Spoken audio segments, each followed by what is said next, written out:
My heart is in.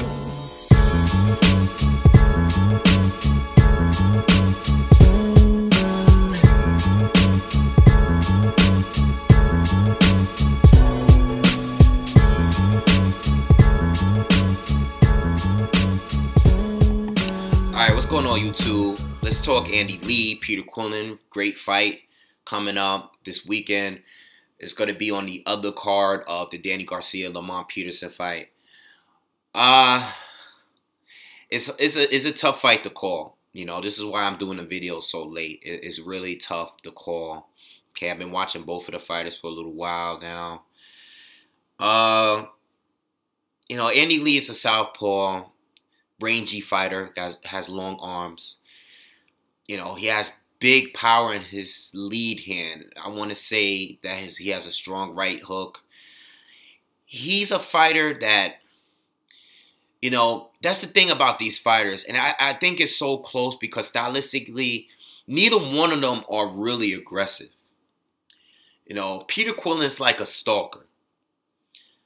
I think he could be aggressive. He has the power in both hands, but he just chooses not to. He's a stalker. Okay, he likes to counter. You know, he throws his combinations, but he's not as aggressive as I think he should be. Okay, I think he could be.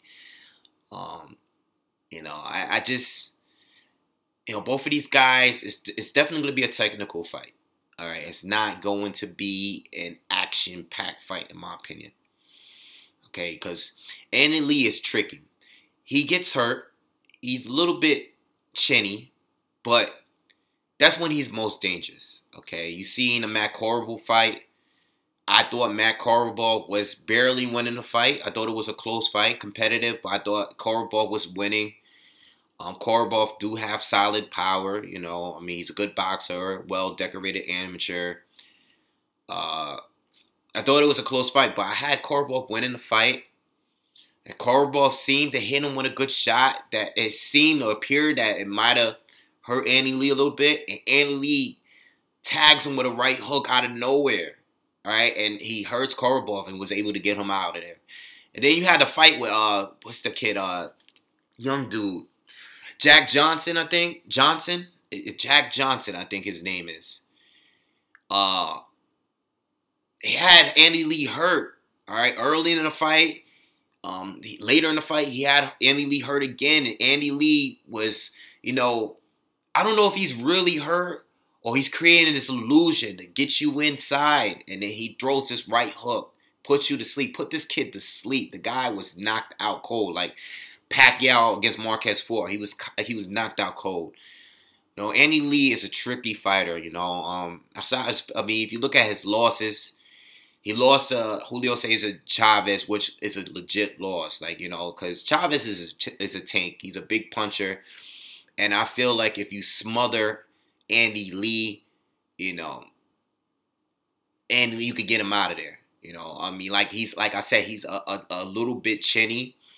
But Chavez is a big guy at middleweight. When he was fighting there, he smothered him. He hit him with the body shots. Chavez is a great body puncher.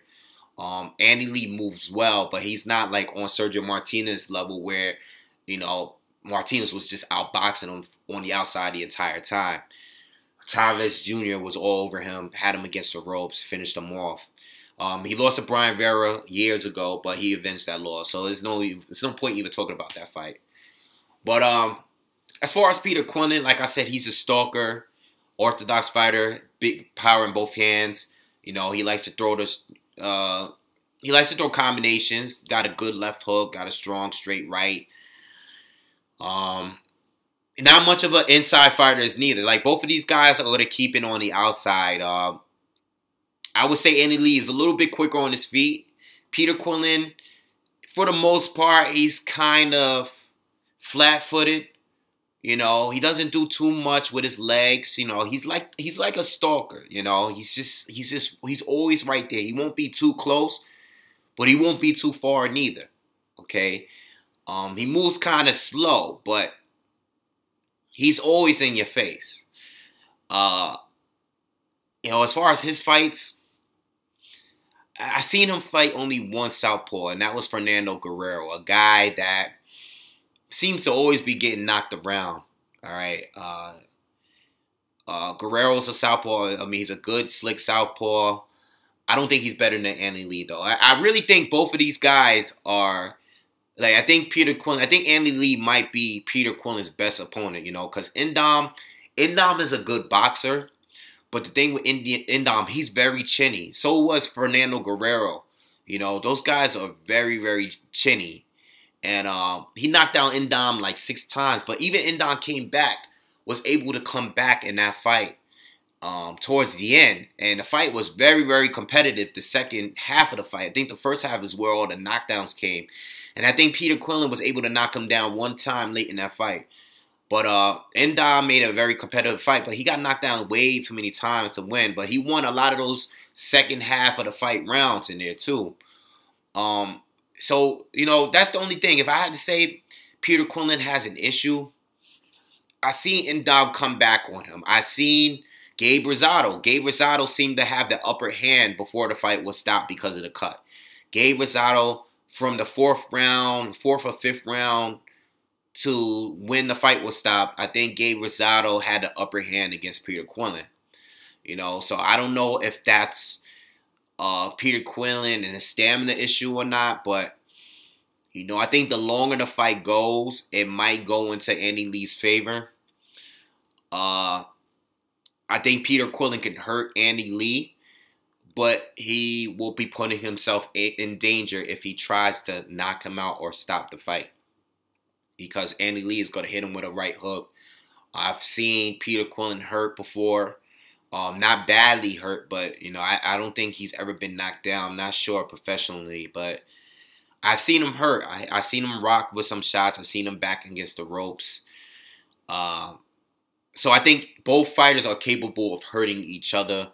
I think it's a very, very even fight, okay? I really believe it is, okay? But my pick for this fight will be Peter Quillin, because I think it's the safe pick. I'll be very impressed if there's a knockout from either opponent. You know, if even Peter Quillin, even though I had Peter Quillin winning, I'll be very surprised if he was able to knock out or stop Andy Lee. All right, it's possible, but I think this is going to be a very, very technical fight. And neither fighter is overly aggressive, but and they're both capable of hurting each other. You know, I don't know. But I think Peter Quillin is the safe pick because we haven't seen him lose yet. But I do think Andy Lee is his best opponent up to date right now. I think he's better than Indom as far as resumes is concerned. Okay, I think Indom is a very good boxer, but he's just too chinny. Even when he outboxed Curtis Stevens for 12 rounds, every time Curtis Stevens was able to land something, he seemed to be hurt by it. You know, Andy Lee is a little bit better when it comes to durability than Indom. You know, Indom just gets hurt by anything that he gets hit with. But this should be a good fight, but it's going to be a technical fight, in my opinion. And I think Peter Quillin is going to win by decision. Might even be a split or a majority decision. He is going to be fighting in his hometown. So, you know, I think he's going to get the advantage when it comes to the decision. And I think he's going to win the fight by decision. But it might be a tough one. It might even be a controversial decision. You know, I think it's going to be close, though. So that's my thoughts on the fight. It'll be this Saturday on, I think it's going to be on NBC. NBC, pretty sure it's going to be the Premier Boxing Champs on NBC. Okay, or maybe CBS, but I'm pretty sure NBC. I'm pretty sure. I'm like 90% sure it's going to be NBC. All right, so make sure you hit subscribe. Make sure you look up for the Danny Garcia video I did. I did it like weeks ago against Lamont Peterson. That's going to be a good fight, too. That's going to be the main event. And it's actually a good card. There's a lot of good fighters fighting on the undercard as well. So make sure you check that out and hit subscribe.